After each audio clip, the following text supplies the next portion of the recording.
I met Jordy at my first real job after college. She was the receptionist in the main lobby, and we eventually started dating. After we'd been together for a few years, though, her true colors began to show.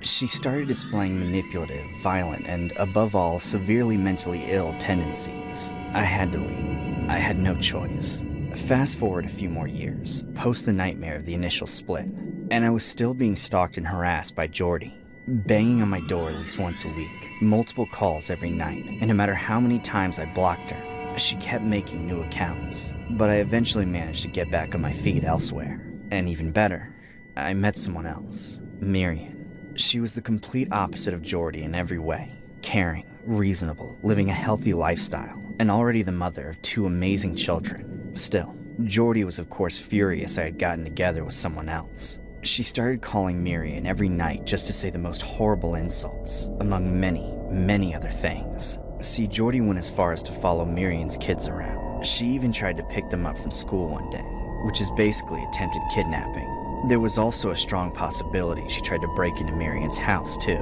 With those offenses, it was easy to file a hefty restraining order. At last I could breathe. I felt safe being alone again, as well as leaving Mirian at home while I worked. Things slowly went back to a sense of normal for me for the first time in almost a decade. If only it could have stayed that way. One day, I got a video call from Mirian while I was at work, sometime in the afternoon. She had just got home from picking up the kids from school, finding a surprise package at the door. It turned out to be a gift addressed to her, a basket full of fancy chocolate Easter eggs. It didn't say who it came from, but Easter was just around the corner, so we figured it might have been from the church down the street, or perhaps an old friend of Mirian's. I told the kids they were from me, playing it off as a freebie, just one less gift I needed to get them for Easter. They were so thrilled. Look! It's decorated with gold! I see, wow. How much you think that's worth? I don't know. Probably $1,000? 1,000, really? That's awesome. How many did you get? 1, 2, 3, 12. Wow, that's a dozen. You got a dozen $1,000 Easter eggs. Wow, a dozen thousands. You've really outdone yourself. Well, you know, I try.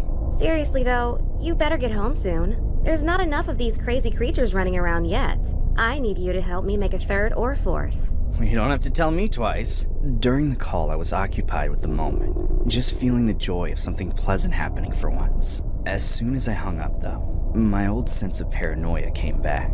A random gift from a stranger. That can't be good, can it? But I pushed it down, not wanting to ruin my good mood. I left work a few minutes early, rushing home to my new family, refusing to think about the past. At home, I opened the door, expecting to hear the sounds of 2 kids mid-sugar rush and their mother trying to rein them in. Instead, the house was silent, dead quiet. I thought maybe they had fallen asleep, so I stayed quiet, putting my things away and taking off my shoes before tiptoeing into the living room. That's where I found them. They were all on the floor, just lying there crookedly. But Mirian, she was seizing. Her body was shaking violently. I ran to her, trying to stop it. She was uncontrollable. She was bleeding from her eyes, her mouth, nose, everywhere. The kids were the same, but the blood was drying up. And their eyes were lifeless. I thought I was going to be sick. I focused on the only thing I knew I could do, getting to a phone and calling for help. Mirian stopped shaking before the paramedics arrived, becoming completely unresponsive. Days later, she pulled through. I wish I could say the same for the children. Soon, while still grappling with the destruction of my entire world, I learned who was responsible. Jordy. Right as I thought I was finally moving on from her, she came back into my life just to wreck it. Those Easter eggs were from her. She loaded them all with poison, deliberately trying to kill my girlfriend and her family out of revenge. Can't believe I didn't see it coming. I thought the curse had been lifted, but I was just passing it.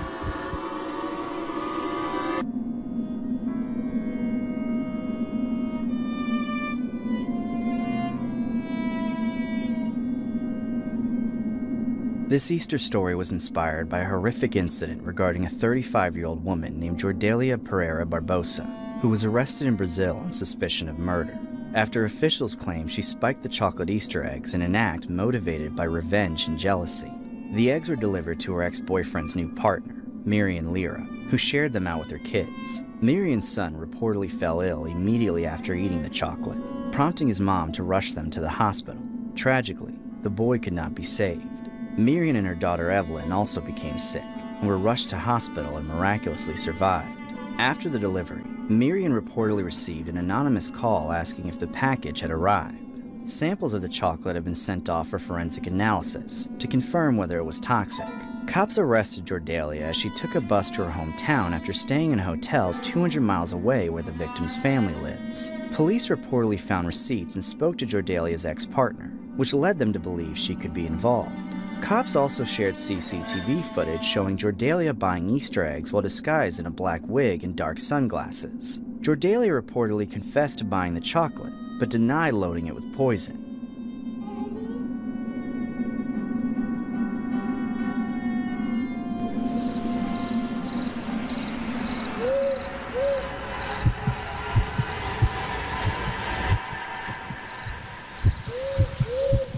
It all started on Easter. After church, I went to my warehouse job. My shift ended at around 10 p.m.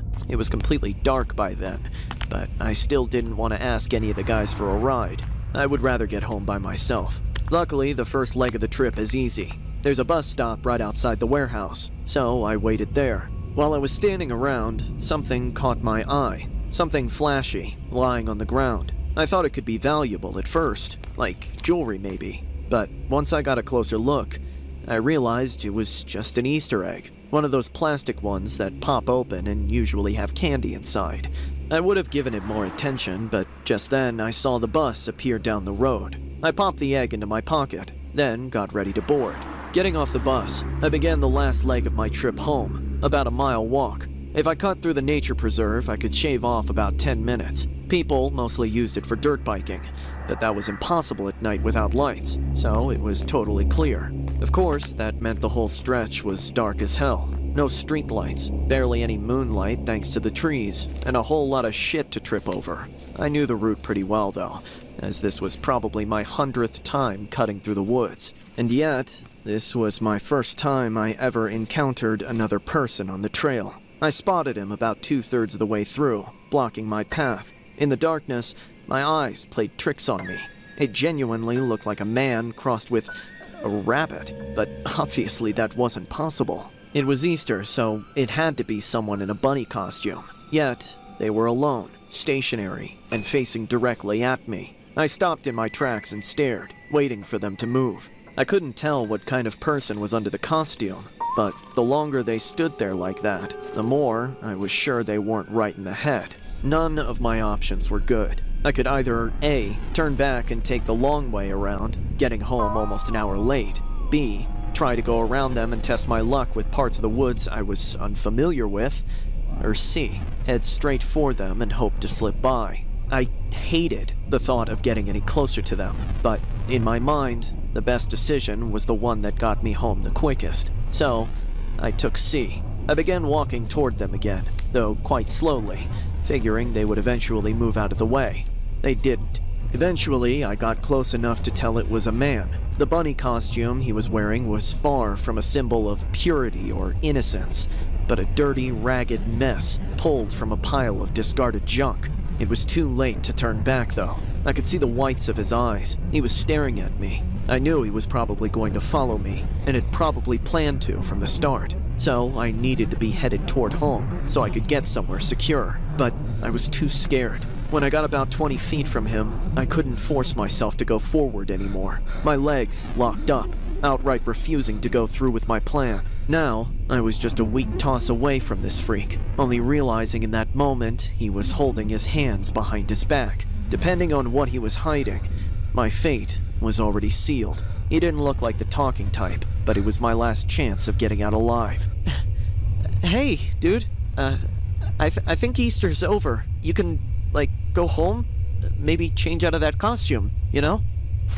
Whoa, hey, stay back. Stranger danger, all right? You're kind of freaking me out. Oh, shit!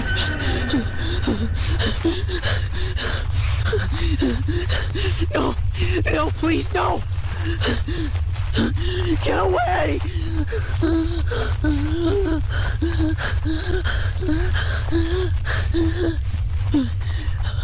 Oh, thank God.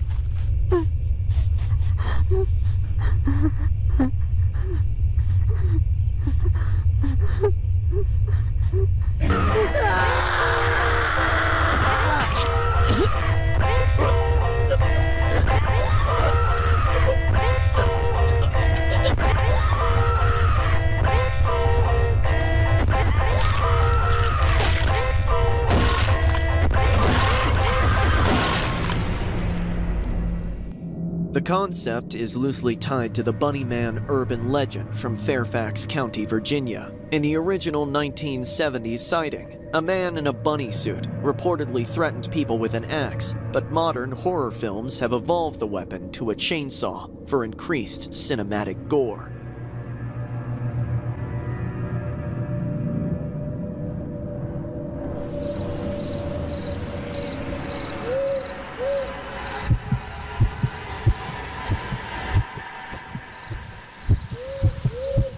Every Easter, I remember the day I let the heart of our family slip through my fingers. I was just a kid back then. My sister was 10. We fought a lot over stupid things, but our parents knew they could trust us to look out for each other. They would leave us home alone, and we would even walk around the neighborhood by ourselves. I guess living in a small town made everything feel safer. Of course, that was all about to change. On Easter Sunday, my family went to church for an extended service. There was a big potluck and an Easter egg hunt planned after. For a whole week leading up to Easter, my sister had been asking our parents if she could hide the eggs. I was enlisted to go with. It just didn't feel right to send a little kid outside on their own, but somehow, sending 2 little kids made it all better. Admittedly, I was kind of stoked. It didn't take long for my sister and I to start fighting over who got how many eggs. We were looking high and low for the best hiding places, of which there were a few, but we weren't paying attention to anything else. After all, nobody was around.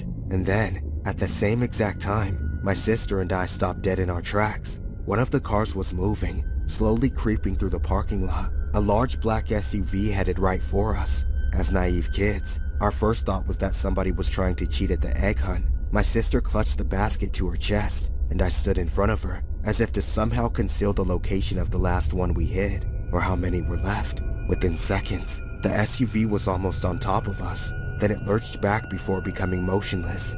A moment later, the door opened, and a balding man in a blue shirt stepped out. He didn't step out fully though. He stood on the lower frame of the car and leaned out, holding onto the door for support. There was a smile on his face, but with way too much sweat beating down for the weather that day, neither of us could understand exactly what he wanted, even as he started to speak. Hey kiddos, what are you two doing out here? We're hiding Easter eggs? What does it look like? Yeah, go away. You're cheating. No one is supposed to know where they are. Oh, I'm not participating in the hunt, but, you know, I could help you hide them. Really? Sure, somewhere nobody will find them. Then everybody will remember you as the best egg hider in history. Yeah, right. How is that even possible? Just lay a couple in my car, then I'll drive away. If you don't tell no one I was here, people will think they just vanished. Well, okay. Maybe just one. What? Sis, wait! Suddenly, my sister took an egg out of the basket into her hand, then started walking around to the side of the SUV. The man stayed half in, half out, holding onto the inside by the handle and holding his other hand out toward my sister. She didn't realize what she was doing. I ran after her, but right as I yelled at her to stop, the man grabbed her by the arm and yanked her into the car. She flew past him into the passenger side. I panicked and kept running right toward the man. I was thinking I could fight him or stop him, but out of nowhere, he raised his leg and kicked me square in the face. I got knocked back right to the ground. The double impact took the wind out of me. I struggled to get up, to even catch my breath. I tried to scream for help, but the only noise that came out was a pitiful groan. When I looked back up, I saw the SUV speeding off, churning up the grass as it was about to get on the driveway and disappear. In that moment, I was thinking I had just let my sister get taken. I started to cry, just as the devil seemed to win. A miracle happened. I squeezed the tears out of my eyes right in time to see it. The door opened again, and this time, my sister tumbled out. She rolled a dozen times across the grass, taking a hard hit, but the SUV didn't come back for her. The man inside kept going, trying to get away from what he had done. At last, I could stand, and I ran straight to her. She was just getting to her feet as well, with just some bumps and scrapes, but she had too much adrenaline to start crying. She was frantically telling me how the other door was locked. so she had to crawl across the man's lap to jump out of the driver's side. He must have not expected it, or perhaps something about that distracted him. Either way, she made it out, and soon, the congregation came out after hearing the noise. The man was later caught and arrested, but the whole town was shaken by what happened. They kept telling my sister how brave she was. I'm grateful she's okay, but I felt worthless. I wasn't brave enough, quick enough, or smart enough to save her. She had to save herself. Every Easter, I think if I couldn't save a little girl, I'm not capable of saving anyone. In April 2010, a 10-year-old girl narrowly escaped an attempted abduction during an Easter egg hunt at a church in Montgomery, Alabama. The girl and her brother were outside hiding Easter eggs on Easter Sunday morning when a man in a black SUV approached them. The man pushed the boy to the ground and forced the 10-year-old girl into his vehicle. The girl managed to jump from the SUV as it was speeding away, potentially as the suspect moved from the passenger side to the driver's side. Police searched for a white male in his late 30s or early 40s with a bald spot on the top of his head, who was seen wearing a blue polo shirt and black pants. Surveillance video from the church helped identify the suspect as James Scott Carringer, who was later taken into custody in Georgia. The incident caused significant alarm in the community, with parents and church members emphasizing the need for tighter security during public events.